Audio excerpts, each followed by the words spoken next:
Je m'appelle Aymeric Baquet, je fabrique des handpans dans le Vercors.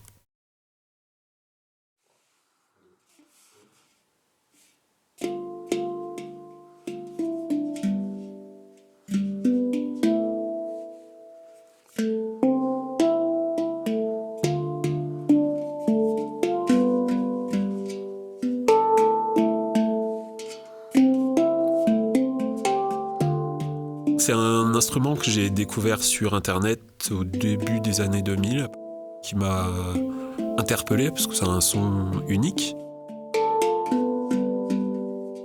Cet instrument s'est représenté à moi dans une période de ma vie où j'étais, comme le veut l'expression, en quête de sens. J'ai réorienté mon mode de vie et ma façon de vivre mon quotidien pour que ça corresponde à mes valeurs.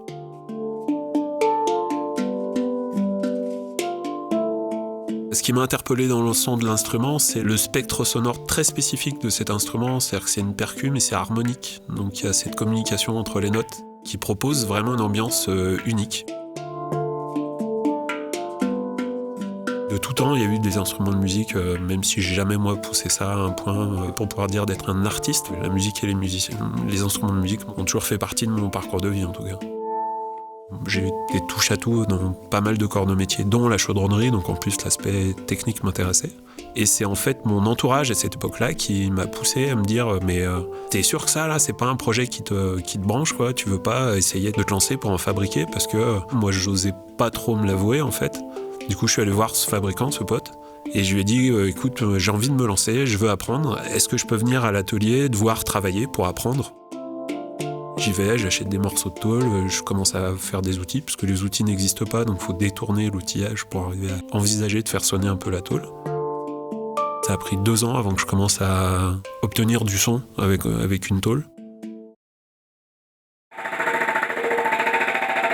Ce qui est compliqué, c'est que le matériau n'est pas fait pour faire un instrument de musique. Les phases de fabrication ne sont pas faites pour le matériau, ou les matériaux, parce qu'il y a plusieurs approches possibles. Il y a des milliers de coups de marteau sur un instrument, donc autant de façons de modifier ce qui va arriver à la fin.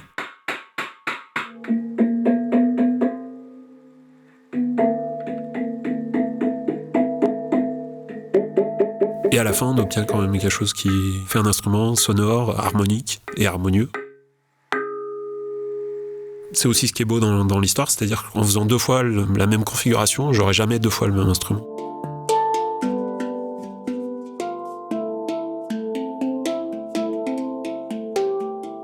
Quand j'ai fait appel au réseau de connaissances pour trouver un lieu pour faire mon premier atelier, un des porteurs de projet ici à la Jolie Colo, qui est un des facteurs de didgeridoo les plus réputés dans le monde, je pense, il a répondu et m'a dit nous on est sur un projet, on est dans le Vercors, si tu veux venir voir. Et quand je suis arrivé ici, c'était juste féerique, quoi. Le cadre, le lieu, le projet global, ça correspondait à plein de choses qui faisaient écho à mes envies.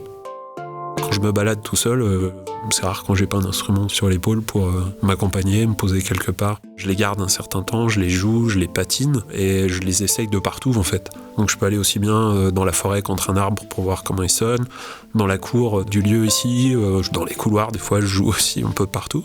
C'est mon environnement de vie, donc ça participe aussi à ce que je fais dans mon quotidien, donc dans la matière probablement.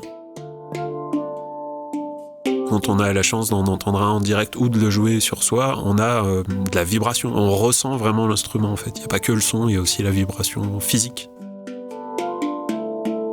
Une thérapeute, la première fois qu'elle est venue à l'atelier, j'ai fait sonner l'instrument sur ses genoux, elle a fondu en larmes. Le son l'a vraiment touchée.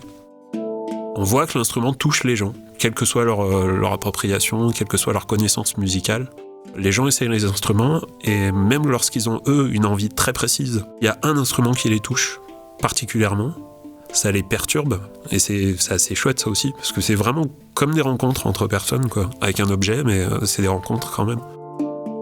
Ça fait la balance avec justement tous ces moments où moi je peux être physiquement en souffrance face à la matière, parce que c'est assez physique. Il y a beaucoup de gestes répétitifs avec énormément de frappes. C'est la plus belle partie du scénario, de proposer de l'émotion avec un objet. Et quand je vois ce que ça donne au final et ce que ça propose aux gens et comment ça les touche, il y a une part de magie en fait un peu là-dedans.